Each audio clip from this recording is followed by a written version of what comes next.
Assalamualaikum warahmatullahi wabarakatuh. Perkenalkan, nama saya Siti Afifatus Saada dengan NIM 23205004 dari kelas MPIB.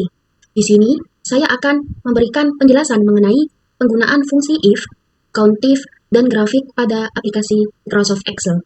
Dan pada akhir video nanti, saya akan memberikan sedikit tutorial cara penggunaan fungsi if, fungsi countif, dan cara membuat grafik di aplikasi Microsoft Excel. Jadi, yang pertama, yaitu saya akan menjelaskan mengenai tujuan dari presentasi saya ini, yaitu untuk menjelaskan cara penggunaan fungsi if, countif, dan grafik pada Microsoft Excel agar dapat membantu dalam mengolah, menganalisis, serta menyajikan data dengan lebih mudah dan efisien. Kemudian, mengenal rumus dari fungsi if, di mana rumus if adalah formula yang dipakai untuk menguji logika dari suatu pernyataan yang tertulis di Microsoft Excel. Beberapa orang juga menyebut rumus tersebut sebagai if atau then statement atau if statement. Dalam menguji suatu logika tersebut, bisa menggunakan juga rumus if. Kemudian, fungsi rumus if itu ada 4. Yang pertama yaitu membandingkan nilai, memeriksa kelengkapan data, menentukan kelayakan, dan membuat keputusan. Dan untuk membandingkan nilai itu bisa digunakan dalam suatu pernyataan. Sedangkan dalam fungsi rumus if yang kedua, memeriksa kelengkapan data, itu dapat dilakukan dalam pengelolaan data secara cepat dan akurat. Dan yang ketiga, menentukan kelayakan digunakan untuk membantu membandingkan nilai tes. Dan yang keempat, yaitu dapat membuat keputusan secara cepat dan mudah. Jadi sangat berguna sekali apabila menerapkan dalam penggunaan fungsi if.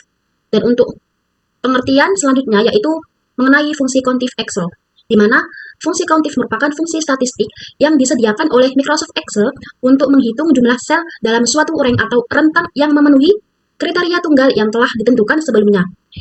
Jadi, Excel akan menghitung jumlah data di dalam suatu pernyataan. Kemudian, cara menggunakan fungsi atau rumus countif pada Excel itu perlu memerlukan atau memperhatikan sintaknya, di mana sintaknya ada 2 yaitu range dan kriteria. Dan untuk rank itu sendiri yaitu rentang data yang akan digunakan sebagai rentang pertama untuk dihitung jumlah datanya berdasarkan kriteria yang telah ditentukan. Sedangkan untuk sintak yang kedua kriteria itu adalah kriteria atau kondisi dalam bentuk angka, ekspresi, referensi di mana sebagai syarat data yang akan dihitung jumlahnya.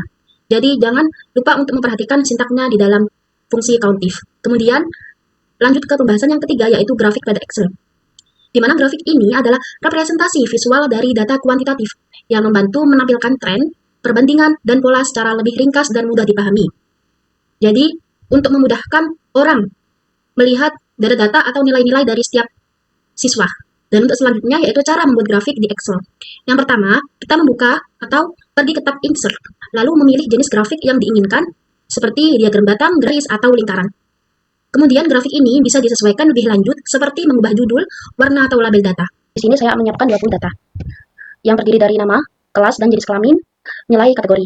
Dan untuk kategori nilainya itu sangat baik, itu di dalam angka lebih dari 80 sampai 100, dan baik lebih dari 60 sampai 80, dan cukup 50 sampai 60, dan nilai kurang yaitu di bawah dari nilai 50. Jadi, untuk membuat kategori sang baik, baik, dan cukup ini, untuk tutorialnya yaitu kita membuat terlebih dahulu ini kategori, kemudian di sini rumusnya yaitu sama dengan if kurung nilai ini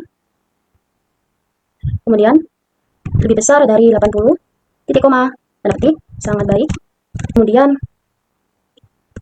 titik koma if lagi buka kurung sama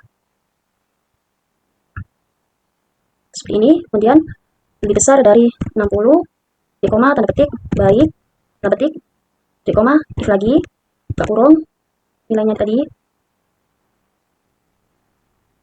besar dari 50 titik koma tanda petik cukup tanda petik titik koma kurang kurung jadi 3 kali terus enter.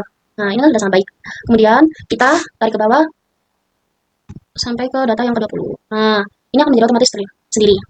Kemudian untuk fungsi countif itu digunakan untuk menjumlah dari berbagai opsi. Jadi ini kan ada kelas ya. Nah, kelasnya kan ini A sampai D. Nah, bagaimana cara untuk mengetahui jumlah dari 20 siswa ini dari kelas A itu berapa orang dan dari kelas B, C, D itu berapa orang.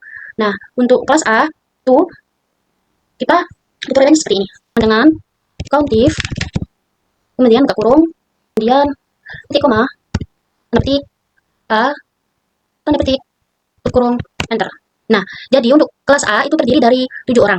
Kemudian cara mengetahui dari kelas B itu bagaimana? Ini ya guys.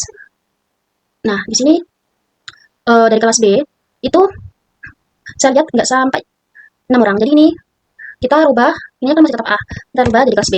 Enter. Nah, ini data yang benar 3. Kemudian ini yang C itu juga diganti kelas C. Enter. 5 dan juga kelas D itu juga diganti kelas D. Nah, seperti ini 5. Nah, untuk yang ketiga, tutorial yang ketiga yaitu cara membuat grafik. Itu kita pilih ini, sisipkan ke insert. Kemudian pilih grafik, serah sesuai kebutuhan. Kemudian, nah, kan masih kosong. Ini saya akan beri contoh, kemudian ya, semuanya salin. Nah, nah di sini kan sudah jadi nih. Ini bisa disesuaikan sesuai kebutuhan masing-masing. Nah, ini bisa diganti nilai siswa. Kemudian, selain itu juga bisa. Nah, seperti ini. Saya mengetahui nilai-nilainya berapa. Seperti itu. Jadi, kesimpulan dapat digunakan dalam membantu pengolahan data serta analisis data ketika menggunakan 3 fungsi ini. Dan untuk fungsi if itu sendiri digunakan untuk menguji logika dan membantu pengambilan keputusan. Sedangkan countif berfungsi menghitung jumlah data berdasarkan kriteria tertentu. Sementara grafik memudahkan penyajian data secara visual agar tren dan perbandingan lebih mudah dipahami. Jadi ketiga fitur ini dapat memudahkan pekerjaan lebih cepat dan akurat.